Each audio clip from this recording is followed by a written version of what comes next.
ఈ దేశంలో అన్నం లేకుండా ఎవడూ చనిపోకూడదని యోగ మార్గంలో శంకరాచార్యుల వారు కైలాసానికి వెళ్ళారు. వెళ్ళి పార్వతీ పరమేశ్వరుడు ఇద్దరి దర్శనం చేసి స్తోత్రం చేశారు. పరమేశ్వరుడు సంతోషించి 5 శివలింగాల్ని బహూకరించాడు. 5 స్ఫటికలింగాలు. ఆ 5 లింగాల్ని తీసుకొచ్చి శంకరాచార్యుల వారు 5 ప్రదేశాలలో ఉంచారు.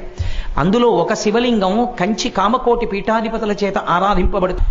చంద్రవంకతో ఉన్న శివుడి మీద చంద్రుడి నుంచి పడినటువంటి అమృతధారలతో తడుస్తూ ఉంటాడు. కాబట్టి తెచ్చిన 5 శివలింగాలకి చంద్రమౌళీశ్వరుడనే పేరు ఉన్నప్పటికీ కంచిలో కామకోటిలో పూజింపబడేటటువంటి శివలింగం యోగలింగం.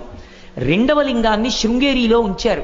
శృంగేరి పీఠాధిపతులు ప్రతిరోజు సాయంకాలం అర్చన చేస్తారు.